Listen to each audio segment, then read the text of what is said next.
Nabutas ang dalawang barko ng Philippine Coast Guard ng banggain ng barko ng China. Katunayan, sa laki ng sira, kasya pa ang 2 tao rito. Samantala, barkong pandigma ng China bumubuntot na rin sa mga barko ng Pilipinas. Kumuha tayo ng update mula kay Ryan Lesiges live. Ryan? Audrey, dito sa Pag-asa Island, pansamantalang sumilong yung 2 barko ng Philippine Coast Guard na BRP Bagakay at BRP Cape Inganyo matapos na magtamo ng structural damage kasunod ng pagbangga sa kanila ng mga barko ng China madaling araw nitong Lunes.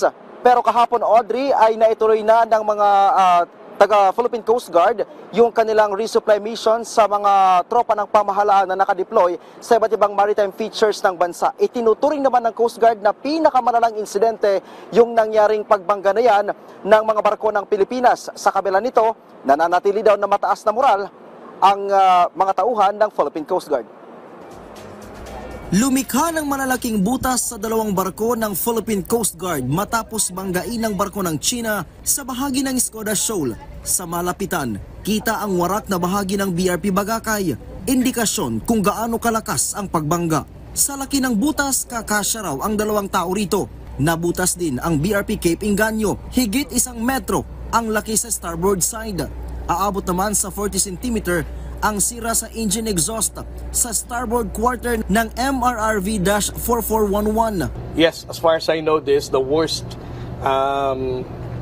intentional ramming that was done by the Chinese Coast Guard that resulted to such structural damage, putting holes in our 2 Coast Guard vessels. Sa kabila ng matinding sira sa 2 barko ng Pilipinas, naituloy pa rin daw ang misyong makapagdala ng supply sa mga tropa ng pamahalaan na nakadeploy sa iba't ibang maritime features ng bansa. The mere fact that they were able to deliver the supplies to our Coast Guard personnel in different maritime features just showed how brave and patriotic this Coast Guard personnel, na despite of the damage na na-incur ng ating 2 Coast Guard vessel, ay tinuloy pa rin nila ang mission na to. Lunes nangyaring insidente habang patungo sa Patag at Lawak Island ang mga barko ng Pilipinas, ang China Coast Guard na may bow number 21551 sa barko ng PCG. So ganito yung itsura ng barko na tinamaan, at mula dito makikita natin kung gaano kalakas yung impact ng barko ng China sa barko ng Pilipinas sa laki ng butas na ito na tinamo ng BRP Bagakay. The crew of the Coast Guard vessels na binangga ng China Coast Guard remains to be very high. Sila ay committed pa rin na tapusin ang mission, and then at the same time, hopefully, kapag natapos na ang repair nila eventually, they're once again still willing to be assigned in Palawan. Naninindigan ang National Task Force for the West Philippine Sea na sundin ang United Nations Convention on the Law of the Sea at iba pang international laws para maiwasan ang paglalapa ng tensyon sa West Philippine Sea. Samantala, hindi lang ang CCG vessels ang bumubuntot sa mga barko ng Pilipinas na nagsasagawa ng misyon sa West Philippine Sea. Araw ng Linggo, nang lumayag ang BRP Dato Romapenet at BRP Dato Sanday mula sa Bataan.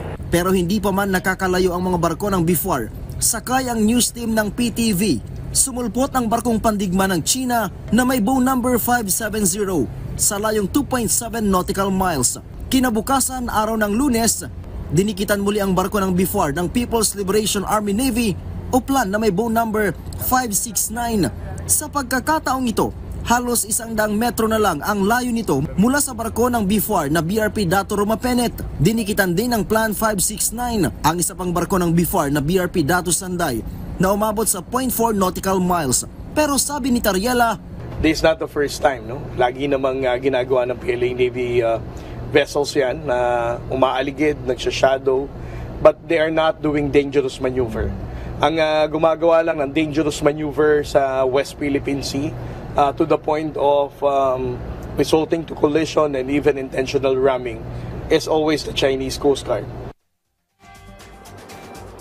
Audrey, batay sa ating obserbasyon ay umabot ng halos 24 oras yung isinagawang shadowing ng Plan 569 or yung warship ng China simula nung maglayag tayo mula dyan sa Kapinpin Port hanggang dito sa Pag-asa Island. Pero sa kabila niyan ay maayos naman tayo na nakarating dito at katunayan kanina ay nakapagsagawa na ng maritime patrol yung tatlong barko ng BFAR. Pero tulad ng inaasahan, Audrey, muli na namang hinaras yung mga barko ng Pilipinas. Kabilang sa mga humaras kanina, Audrey, at nagsagawa ng dangerous maneuvers ang hindi bababa sa 20 barko na Chinese militia vessel, isang warship at isang barko ng Chinese Coast Guard. At bukod dyan, paulit-ulit din tayong inikutan ng helicopter mula sa kanilang plan na may tail number 57. Audrey.